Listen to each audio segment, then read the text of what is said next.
Hi, I'm Marty Hosking, and today we're going to talk just a little bit about what the market's like right now. It's the most popular question that everybody has, and here's your chance to hear it over and over and over again if you'd like. First of all, is it a buyer's market or seller's market? Let me ask you, what do you think?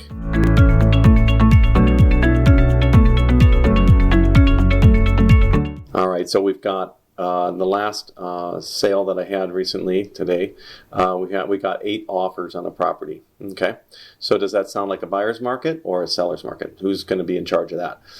Who's the one in the power position there? Obviously a seller, and it is really emblematic of the market that we're in. So it's a seller's market for sure, for certain. And the reason we can be so certain and sure of it, well, we can do the statistical run, which is enough inventory that it'll be used up within, or as little inventory as that it'll be used up in as little as 4 months or 5 months. If it gets used up that quickly, it gets bought up that quickly, we're talking about a seller's market. Now, just to give you an example of how much of a seller's market it is right now, we don't even typically have more than even 1 month of inventory that available. So in other words, it can be used up in as quickly as 1 month. So just to give you an idea, 4 to 5 months is a typical seller's market. We only have 1 month. So I don't know how to put an exclamation point on camera here, but it's a seller's market for sure. And what does that mean for buyers and sellers? So it means for sellers that the sellers can get the maximum amount of money that they want to get for their house.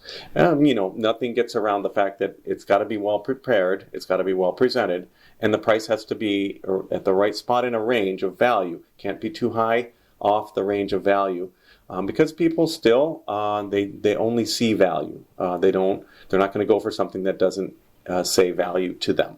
However, if we play by the rules like that, we're going to definitely cash in for the sellers to get the maximum amount of value. On the buyer's side, it's going to be important if you want to get this to understand that you're going to be up against some competition, especially in Omaha. The under $300,000 range. Under $300,000 is kind of our sweet spot in Omaha, where your majority of buyers are going to be. Over 300, it drops off. Even statistically, the line just drops down. It's a whole different world after 300,000, or at least the farther away north of 300,000 you go, the more unique the market is. But under 300,000, buyers are going to have to really make sure that you have all your ducks in a row and a great agent to represent you in a competitive way. There's some tips and tricks that we can talk about with the buyers, but that's generally, we'll get into that later, but generally that's the situation for the buyer. Good thing is buyers right now are enjoying low interest rates. So we're historically low. I mean, just to put you in context, since 1972, the average interest rate has been 8.9%. So we're in the mid threes right now, and it fluctuates in there depending on how it can be locked in, but typically the mid threes. So yeah, it's a great market for buyers and sellers in that regard. It's just that buyers have to be really on their toes to make sure that the offer is sharp, the offer is competitive, and we'll tell you some more tricks how to really get in the door with buyers. I'd love to share those with you. And then what does that mean for us in general as consumers right now is that the market is alive. It's live and well. Those people who might be wanting to say, well, let's just wait. I think the bigger question for you might be, why would you want to wait? There might be some good reasons. I like to say spiritual reasons, life change reasons, chapter reasons, psychological reasons, family growth reasons. Those are the reasons to either do something or not.